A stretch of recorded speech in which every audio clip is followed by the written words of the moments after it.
It's a hit, but not a critical hit.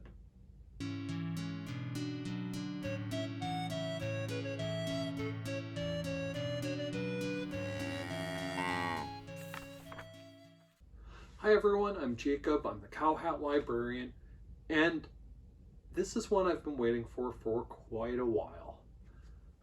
I've been a fan of Scott Kurtz's webcomic, PvP Online, for a number of years. I was reading it back when I was in university, and I followed him through the different projects he's done as offshoots of it for quite a while before falling off a few years back.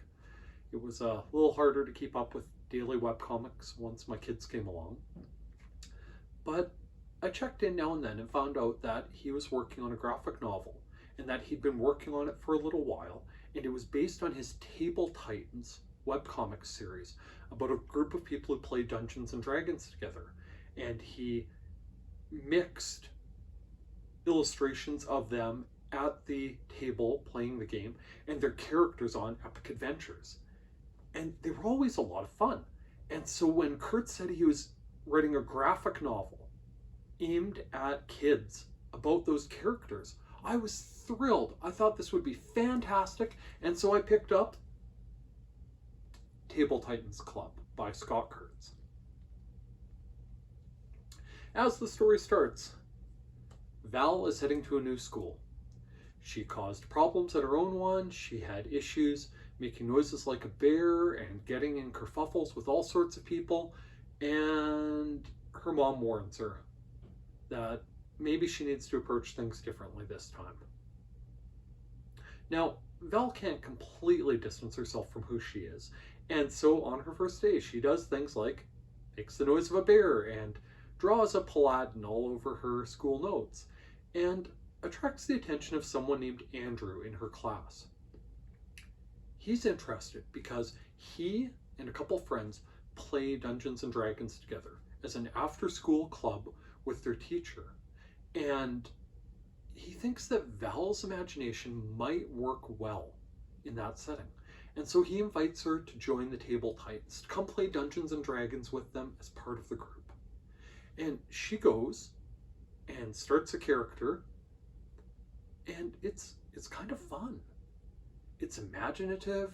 The additions she makes to the story are well taken up by most of the other players. Ellen's a little in between about whether she really deserves to be a Titan or not. Andrew is all for it, and Darius seems fine with her, as does their teacher who runs the club. But she does well enough that they want to keep her around. And they go help her pick out dice at a game store and get the game store owner to donate a set of rule books to her, which is quite a donation.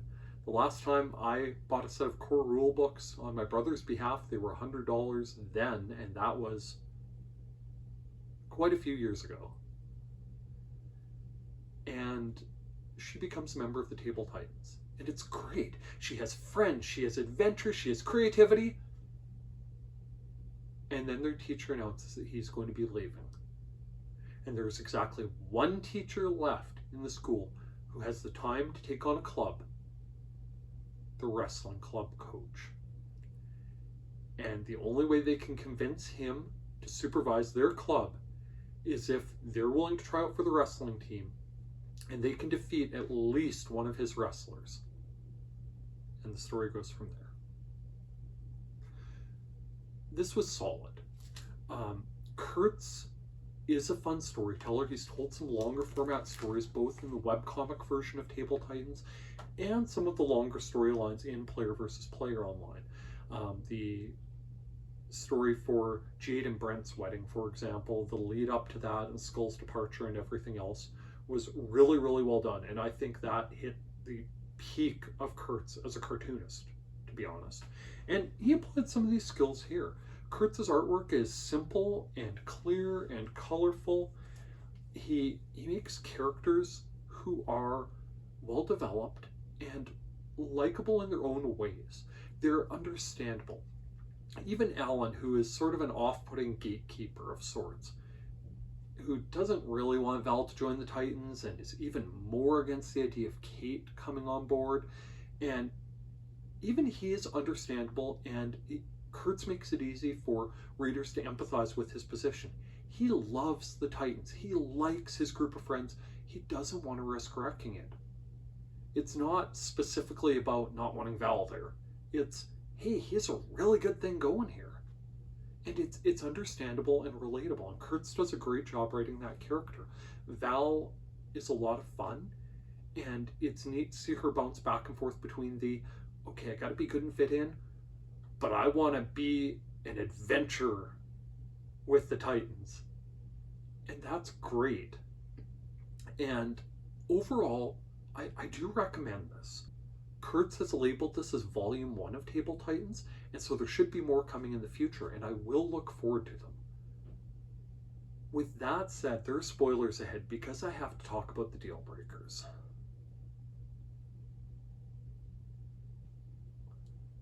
The main deal breaker is simply this. Kurtz took too long writing Table Titans. If he had had this out 2 or 3 years ago, and I know the COVID pandemic messed up a lot of stuff, and I'm sure it delayed things for him and his publication team. If this had been out a couple of years ago, it could have been a trendsetter. It could have been at the forefront of the wave of books exploring kids getting into Dungeons and Dragons. Instead, this is coming on the tail of a number of books that I've talked about on this channel and a few others I've read as well. In 2022, I named Roll for Initiative as one of my top 5 books of the year. I believe I named it as my favorite book of the year, about a girl who played Dungeons and Dragons with her brother, and when he went off to college, she ended up starting playing it with her friends, and it addressed all the reasons why you might want to play, and what happens when you're not just joining an established group of players, and how to deal with the gatekeepers in that community, as there are in so many other gaming and fandom communities. It was phenomenal. There was Sunny Rolls the Dice, the 3rd book in the Sunny Side Up series by Jennifer and Matthew Holm, that talked about her discovering Dungeons and Dragons at her school and trying to fit in with that crowd, and how it was different from some of the other clubs and such at her school. There was a Just Roll for It, the graphic novel about the girl who had OCD that was causing her trouble, and the Dungeons and Dragons adventures she went on, and the 20-sided die that she used to help her make decisions and keep her from causing problems with her OCD. There was, though I didn't talk about this one on this channel, Dungeons and Drama, a young adult book I read recently about a girl who gets involved in a Dungeons and Dragons game at her father's game store while she's being punished for doing something very unwise, borrowing her parents' car when she's too young to be driving it, primarily. But in the course of things, she pretends to date the clerk at the store who works for her dad, and as part of that plays Dungeons and Dragons with him and the group to put on a good show for a girl who comes to the store now and then, who the guy's interested in. And that covered a lot of the same stuff about how you can get into Dungeons and Dragons, and the gatekeeping aspect, and the allure of being able to tell a story in a very creative way with a neat group of people. And among all of those books as competition, unfortunately, Table Titans doesn't stand out. It's a great introduction to the origins of the characters for people who are already familiar with Kurtz's Table Titans comic, the webcomic one. And I was very happy to read it for that exact reason. But for an average reader who's looking for something to read about kids exploring Dungeons and Dragons, if they're on the younger side, maybe 8 to 10 years old, and they're sort of interested, and you know they'd rather have a graphic novel than a novel, then sure, you can go with this. I'd suggest that maybe they'd get more out of Sunny Rolls the Dice if they've already read some of the other Sunny graphic novels. But if they're old enough that they're willing to try a chapter book, Roll for Initiative is a much better story in my opinion. And would be more useful to those kids. I'm kind of bummed to be talking about this way. I liked Kurtz's work. I liked his webcomic. I read it for years. I got a lot of enjoyment out of it. I even bought one of the skull t-shirts that showed him playing Connect 4 and said, "I beat Tetris!" And I'd intended to wear it for this video and forgot until this very moment. And I read Kurtz's interview in School Library Journal where he talked about Table Titans Club and his hopes for it and so on. And he had some neat hopes about inspiring people to play Dungeons and Dragons and how he hoped there would be a Table Titans Club at a bunch of schools because it would be a welcoming environment where kids could use their imaginations and stuff. And it's all good stuff what he said.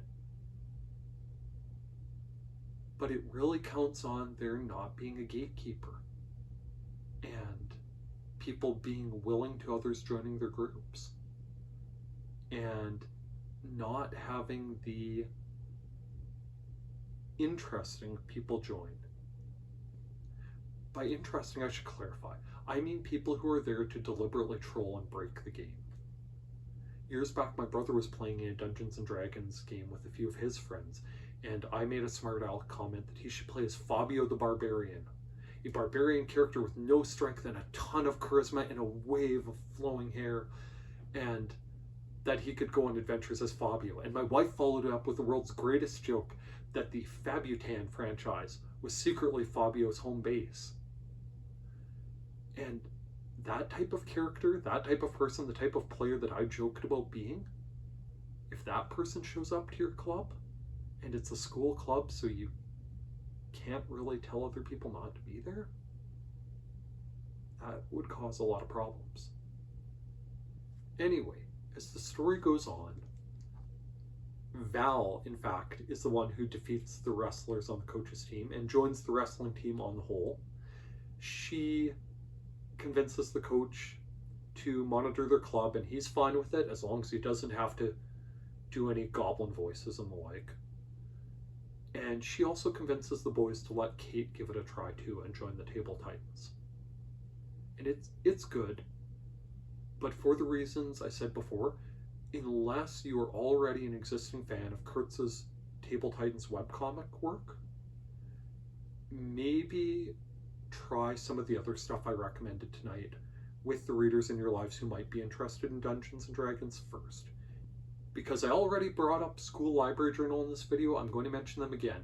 In their words, this is an additional purchase.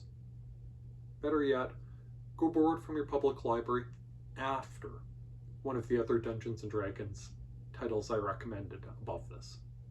Well, I'm on that note. If you use and appreciate the services offered by your public library, why not take just 1 minute and tell the powers that be exactly that? Tell your mayor, tell a council member, tell your MP or MLA that you use and appreciate the services offered by your public library. We're at a time where some public libraries are having trouble finding sustainable funding to continue improving the materials, programs, and services they offer. And a few good words in the right ears might make a world of difference. If, by some chance, you're a library staff member, don't forget,